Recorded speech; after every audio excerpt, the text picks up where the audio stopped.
Boa tarde a todos. Vamos iniciar agora a apostila, né? A aula número 4 da apostila de farmacologia para a enfermagem. E nessa apostila a gente vai falar um pouquinho mais livremente sobre algumas situações, tá bom? Envolvendo medicamentos e alguns comprometimentos. E nós precisamos entender que existem medicamentos que provocam comprometimentos em cima de sistemas. Por isso que eu fiz essa pesquisa pedindo para você relembrar o sistema urinário, se entendendo que no sistema urinário nós temos várias infecções que acometem mulheres e até mulheres gestantes. E algumas infecções que são acometidas por conta de falta de higienização na região genital ou até mesmo por conta de relações sexuais inadequadas. Né, que acaba levando bactérias e vírus para a região, fazendo infecção baixa ou alta. Isso vocês devem ter pesquisado lá, se falando do sistema urinário. Agora, se falando do sistema gastrointestinal, vocês vão observar nesta aula, por isso que eu passei a atividade antes de passar a aula, propriamente dita, vocês vão observar que existem alguns medicamentos que, por conta do medicamento ter uma disposição, uma apresentação muito agressiva, ele acaba fazendo comprometimento em toda a via gastrointestinal. O que seria isso? Comprometimentos desde a via oral, passando por todo o trato digestivo, que pode acometer o estômago, a região do fígado, né? Porque existem medicamentos hepatotóxicos, e nós vamos falar deles, e comprometimentos em toda a região, né? Na região do intestino, grosso, delgado e da região sigmoide, ou até mesmo alguns abscessos. E nós precisamos entender que os medicamentos eles colaboram ou não, né, para a melhoria do quadro do meu cliente, ou pode até trazer algum comprometimento, ok? E por que nós vamos falar da Covid-19? Porque é uma doença nova que surgiu aí, que todos nós estamos vivendo um distanciamento social por conta dessa patologia, né, dessa pandemia, e ela tem ensinado muito a profissionais da área de saúde e melhorado o entendimento da população a nível de cuidado. Eu acho às vezes até um pouco absurdo a gente ter que falar de autocuidado, né? Higienização de mãos, limpeza do ambiente casa, deixar a casa arejada, isso já são algumas questões que já deveriam estar no cuidado da população. Mas isso é bom para ficar com uma observância sobre o ambiente, para você ver. Muitas das vezes a gente fala em sala de aula que a gente precisa utilizar uma linguagem adequada de acordo com a população. E aí você vendo a mídia, o Ministério da Saúde, médicos, enfermeiros, indo à mídia para poder ensinar a lavar as mãos, colocar e retirar luva, né? Isso aí até que não é tão mal, né? A utilização adequada da luva, a utilização adequada da máscara, quem é a pessoa que deveria estar utilizando máscara? Isso quer dizer a ignorância muito grande da população brasileira, né? E não chamando a população brasileira de ignorante, sim, para você ter ideia da falta de conhecimento dessa população. Então nós precisamos ter um pouquinho de cuidado maior com as informações que são dadas. Então preste muita atenção nessa aula, ok? Só um minuto, deixa eu ajustar aqui o meu computador. Valeu, isso aí. Só um pouquinho. Tem que ajustar o computador de acordo com a aula que eu estou ministrando. Beleza, foi. A imagem traz preocupação? Nós temos o público idoso como um público de autocuidado, se falando da Covid-19. Só que assim, muito antes de aparecer qualquer pandemia, já era uma população que precisava de cuidado, né?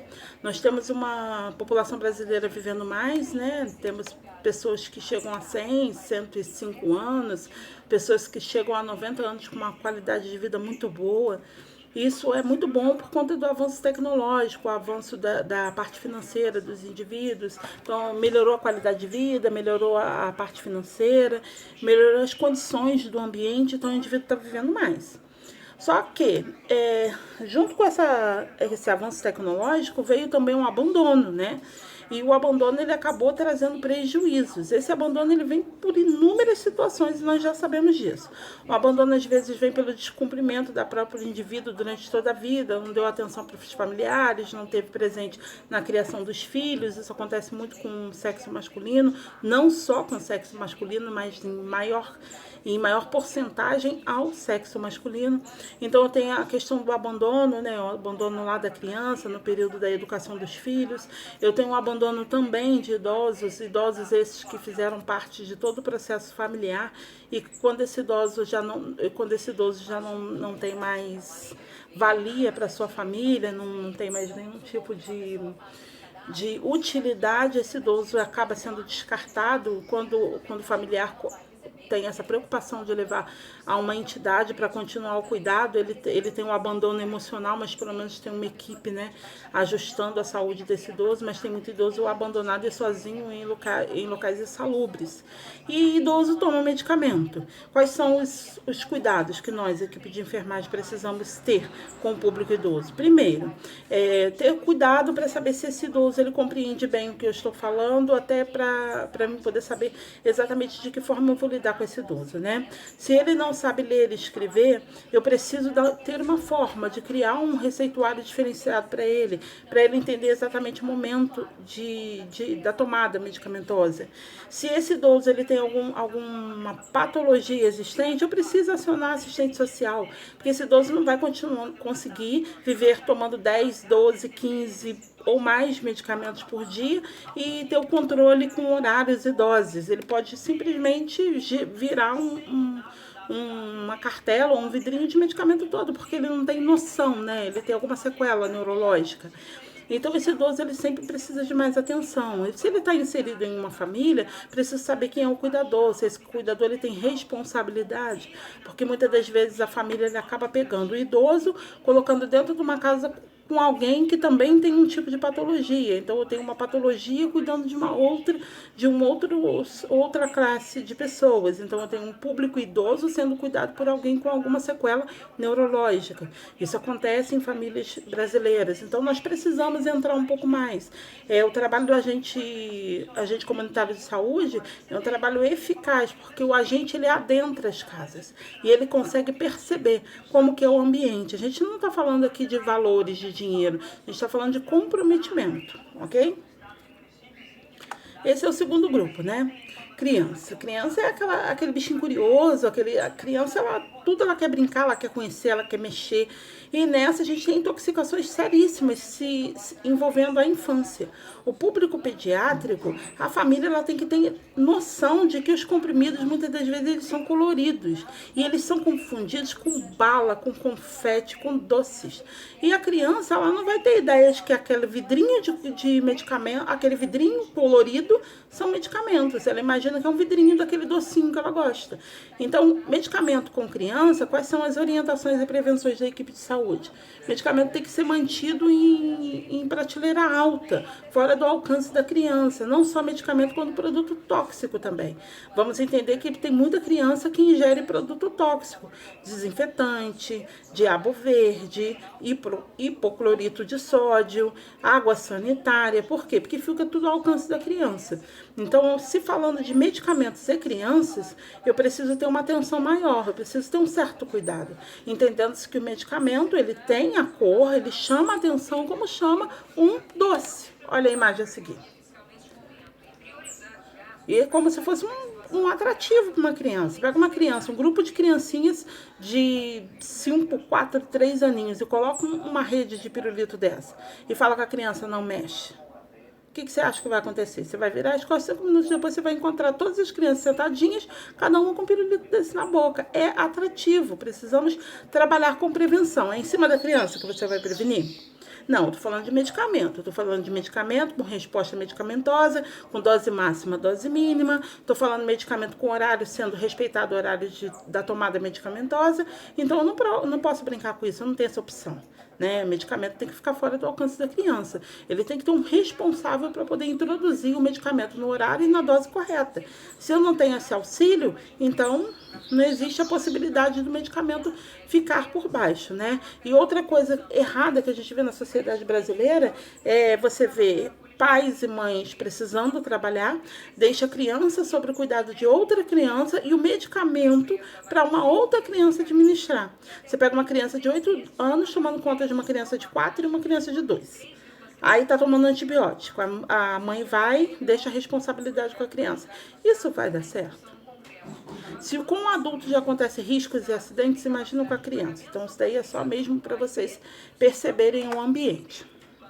Aí eu tenho os pacientes psiquiátricos e os seus medicamentos. E entenda uma coisa, paciente psiquiátrico, eu tenho classes hoje em dia de paciente psiquiátrico. Eu tenho paciente psiquiátrico na pediatria, eu tenho paciente psiquiátrico na juventude, eu tenho paciente psiquiátrico na pediatria, na juventude, na idade adulta e na idade idosa. Eu preciso ter acompanhamento. E aí, a gente falando de medicamento e psiquiatria, aumenta a nossa preocupação. Porque se eu já tenho acidentes recorrentes com pediatria, acidentes recorrentes por intoxicação com pediatria, com público idoso e com público psiquiátrico, que ninguém presta muita atenção. Eles conhecem os medicamentos pelas cores. Eu tomo verdinho, eu tomo amarelinho, eu tomo vermelhinho. Então, eles vão identificando os medicamentos pelas cores.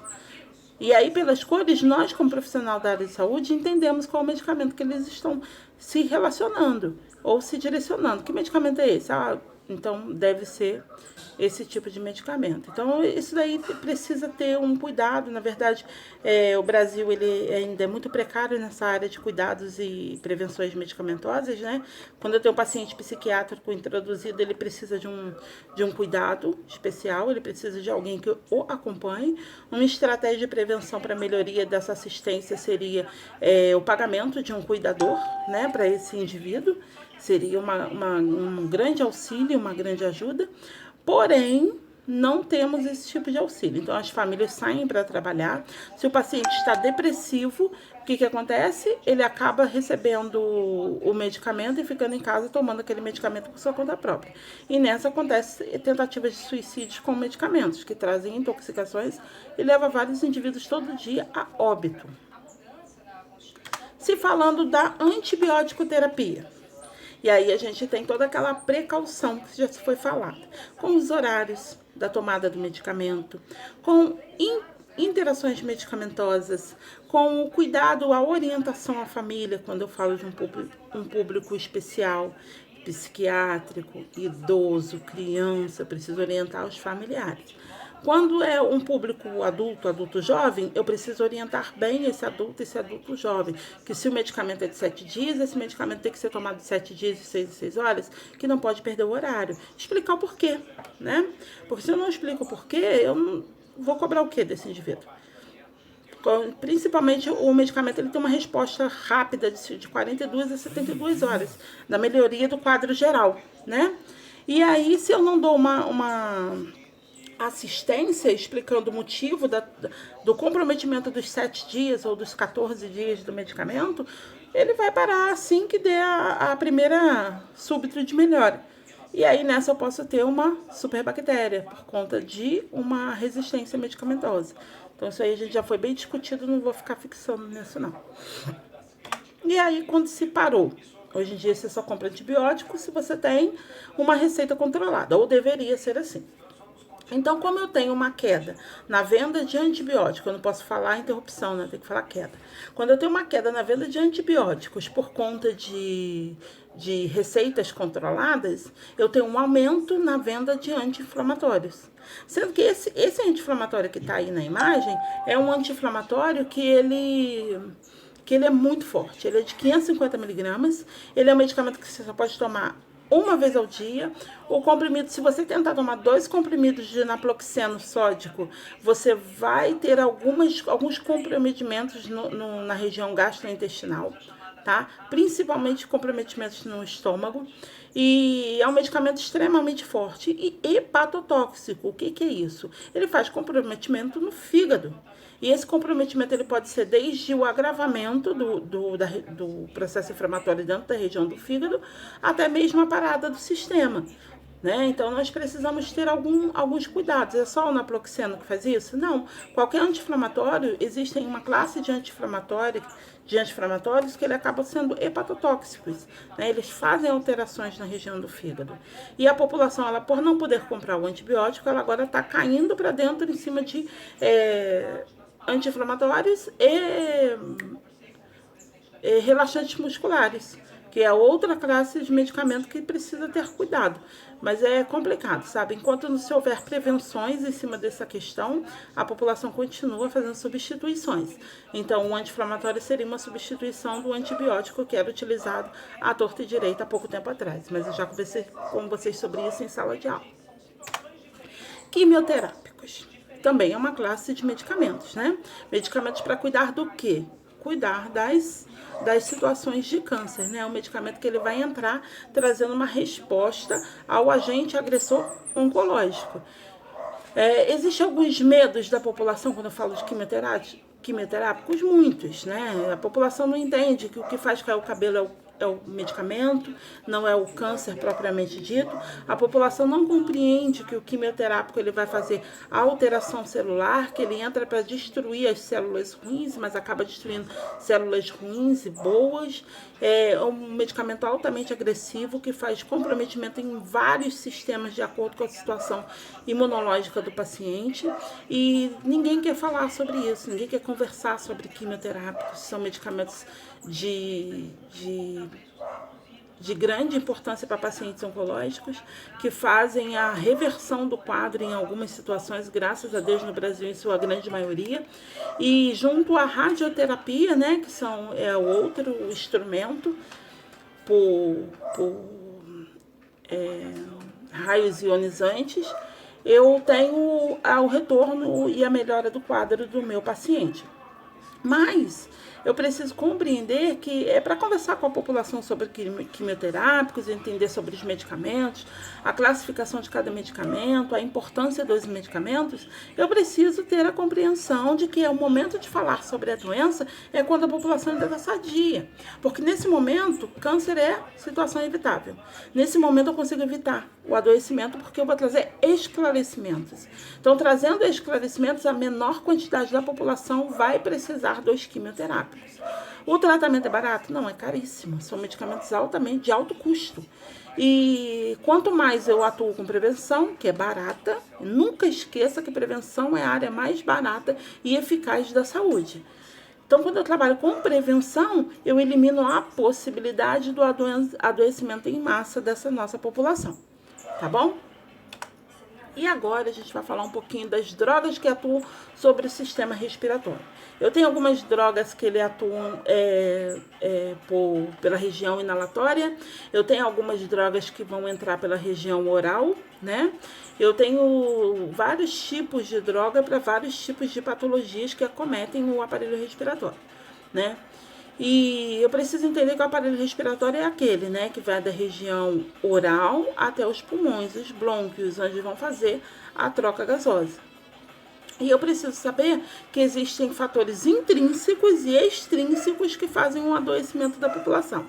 Intrínseco, condições desse aparelho respiratório, algumas patologias existentes no órgão, um tumor. Um tumor ele pode fazer a dificuldade respiratória e comprometimento, né? E bronquites, brônquios, né? Bronquiolites, bronquíolos, infecções no bronquíolos, bronquites, infecções brônquicas, trazendo o que? DPOC.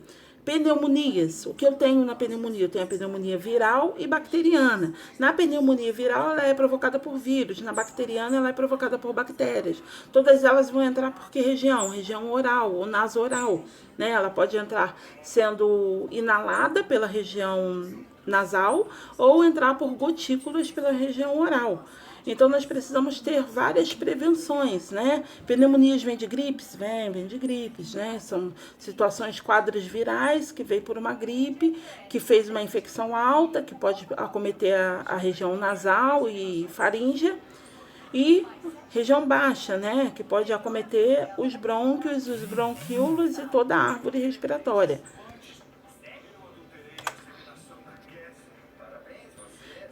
Vírus em contato com o sistema respiratório. Eu preciso entender que não é só o Covid-19 que entra em contato com o sistema respiratório. Tem influenza, tem H1N1.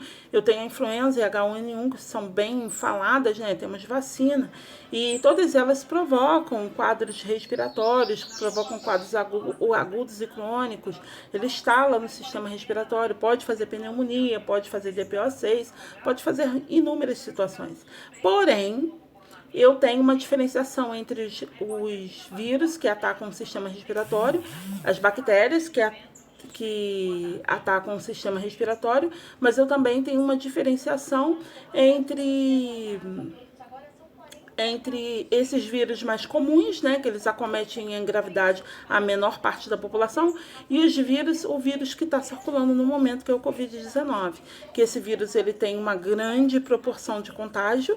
Esse é o perigo do vírus, por isso que estamos todos nós em casa, né, porque ele dissemina muito rápido entre a população. E ele vai, mas o Covid não mata a maior parte da população. Realmente não, mas ele acomete todo mundo no mesmo tempo. E nós temos um sistema mundial e nacional de saúde que não dá suporte. E se todo mundo pegar a doença ao mesmo tempo, vai sobrecarregar os hospitais. Vai ter algumas pessoas que vão ter tratamento e melhora do seu quadro. E outras pessoas que não vão nem chegar na porta de entrada do sistema e vão acabar morrendo por falta de atendimento. Por isso que eu e você estamos em casa nesse momento. Então essa é a diferença. É um vírus de uma gripe, sim, que pode levar a situações graves, comprometimento graves do sistema respiratório. Sim, só que esse dissemina muito mais rápido que os outros e ele é perigoso porque ele acaba levando a situações agravadas do sistema respiratório. E em grande massa da população acontece igual está acontecendo na Itália e nos Estados Unidos. Você não tem suporte para poder atender todos ao mesmo tempo e acaba perdendo vidas, ok? Espero que isso já tenha fixado na mente de todos nós. Esse é um pulmão contaminado pelo Covid-19. Ele dá um aspecto de vidro fosco.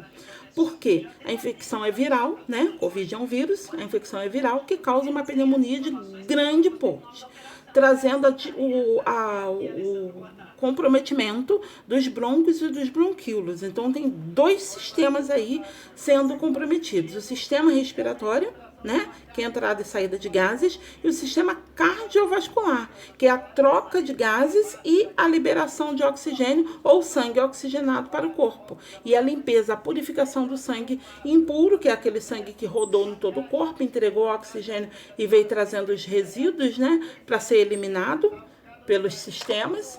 E não tem mais a função. Então, o pulmão ele vai sendo contagiado por grande quantidade de muco, que dá esse aspecto de vidro fosco, e vai perdendo toda a sua função. E você vai tendo comprometimento respiratório, isso vai trazendo falta de ar, né? Isso vai trazendo comprometimento, vai te deixando a cada dia esse é muito progressivo e levando o indivíduo à necessidade de uma UTI para auxílio ventilatório. Todos os casos que vão estar enquadrados como grave, alta complexidade, média complexidade, vai ter garantia de melhoria do seu quadro? Não, porque o sistema não tem aparo para poder lidar com essa situação. E outra, dependendo da situação imunológica do indivíduo, eu não vou conseguir ajudá-lo. Então, nós precisamos atuar com as prevenções adequadas para evitar essa situação. Mas só pega idoso. Não, mentira. Não é só idoso que pega. Qualquer indivíduo em qualquer idade que tenha algum comprometimento imunológico. Paciente de câncer é grupo de risco? É. Paciente hipertenso é grupo de risco? Sim. Paciente diabético é grupo de risco? Sim. Paciente imunodeprimido é grupo de risco? Sim. Então, sabendo disso tudo, eu preciso entender a importância do distanciamento social, entender a importância da higienização do seu ambiente todos os dias e a importância do autocuidado com a utilização da lavagem das mãos e do álcool em gel. O álcool em gel estava muito difícil de achar, né? Estava essa situação muito complicada com o alto custo do produto, por conta da população brasileira que acaba querendo ganhar vantagem com tudo. Mas hoje em dia, se você for devagarinho, você vai encontrando produtos, sabe? Então, vai introduzindo esses produtos no seu dia a dia, para você poder conseguir se livrar da situação. E máscara? Máscara é para poder eliminar a possibilidade de você acabar tossindo ou espirrando e eliminando gotículas, né, pelo ambiente. Se eu vou à rua, foi liberado pelo Ministério da Saúde a utilização de máscaras caseiras. A máscara hospitalar, cirúrgica, é para ser utilizada por profissionais da área de saúde. Precisamos perder essa mania de querer adquirir produtos que não vai ser para o meu uso. Eu retiro 100 máscaras aí, relembre do processo de formiguinha das unidades hospitalares que eu expliquei para vocês. Eu preciso compreender que quanto mais eu retiro de dentro dos hospitais, mais eu estou facilitando o adoecimento e morte, tanto da população quanto dos profissionais da área de saúde. Então, isso vai muito de integridade, né? Isso vai de ser humano para ser humano. Paciência. Esse é o vírus, né? O Covid-19, vírus altamente agressivo, vírus que se espalha muito rápido entre a comunidade, perigoso porque ele acaba comprometendo grande parte da população ao mesmo tempo. E nós precisamos compreender que nós precisamos obedecer às recomendações da Organização Mundial de Saúde, combinado? Quais são os medicamentos que estão utilizados nesse momento? Cloroquina e hidroxicloroquina. Estão sendo utilizados? Alguns, eles estão fazendo testes. É um medicamento que eu tenho que sair correndo para a farmácia para comprar. Não. Esse medicamento está sendo testado pela Organização Mundial de Saúde para ser, talvez, introduzido ao tratamento de pacientes COVID nos próximos anos. Então, isso não te garante nada. Esse medicamento é sério, ele é utilizado para doenças autoimunes. Eles não são medicamentos igual a população brasileira faz. Quando o presidente acabou, infelizmente, falando que esse medicamento salvaria toda a população da gripinha, a população caiu em massa para a farmácia para comprar um medicamento, não sabe nem para que serve. Então, isso nós, como profissionais da área de saúde, nós precisamos ter um certo cuidado, porque olha só, a hidroxicloroquina ela pode ser utilizada por adultos e crianças, mas crianças com comprometimentos. Não é para ser utilizado para qualquer pessoa. Então, assim, a partir do momento que eu começo a tomar um medicamento que eu não sei para que serve e introduzo esse medicamento no meu dia a dia, eu posso estar cometendo o meu sistema e me colocando em situação de risco para adoecimento futuro. Então, nós precisamos levar prevenções para os indivíduos. Fique atento. Medicamentos que contêm hidroxicloroquina, de acordo com a Agência Nacional, né, de Vigilância Sanitária, esses medicamentos são usados para tratamento de artrite, lúpus eritomatoso, doenças fotossensíveis e até a malária. Olha só. Apesar de ser promissores, não existem estudos conclusivos. E aí eu termino tudo que eu falei para vocês, né? Então, é promissor o tratamento? Sim, está sendo estudado esse ano, promissor para o próximo ano. É para ser comprado? Não, não é para ser comprado. Por conta das interações medicamentosas e por conta da resposta do seu organismo ao medicamento. Você não tem nenhuma dessas doenças. Você vai nem adquirir o Covid, vai tomar esse medicamento por que motivo? Precisamos pensar, hein? E aí eu tenho a azitromicina, que tem sido falada por muitos documentários aí, né, na mídia. A azitromicina é um antibiótico de alto espectro, ele acaba matando vários tipos de bactérias, tá, do sistema. E eu preciso entender o porquê que, já que é um vírus, está sendo tratado como antibiótico. Primeiro, porque ele está fazendo uma infecção no sistema respiratório, causando uma pneumonia, fazendo aumento de secreções dentro da cavidade pulmonar. Por conta dessa infecção, eu preciso da azitromicina, eu preciso de um medicamento de amplo espectro. Por quê? Porque eu não posso utilizar um medicamento mais fraco, porque esse paciente, ele muitas das vezes está em situação agravada.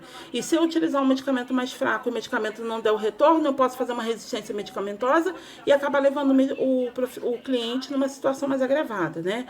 Então, no hospital é injetável, a azitromicina injetável. Está sendo utilizada, sim, em pacientes graves, né, para tratamento da pneumonia e não para curar o Covid, que é um vírus, ok? Espero que tenha ajudado um pouquinho, né, em cima dessas questões. Deixei também o passo a passo lá das prevenções do Covid-19. Espero que vocês façam uma boa leitura. Nesse momento eu acredito que todos vocês já responderam lá o exercício. Se caso isso não foi possível, não se preocupe, o exercício está aberto até a próxima aula. Boa Páscoa a todos, fiquem bem, se cuidem, entendam, vocês são exemplo para a sociedade. Então, se sair alguma coisa errada da parte de vocês, como que fica, né, a situação da população? Então, nós precisamos agir de forma adequada para não sermos pegos em situações complexas no futuro, tá bom? Não se esqueça que vocês são profissionais da área de saúde. Beijo, beijo, feliz Páscoa e até a próxima. Beijo.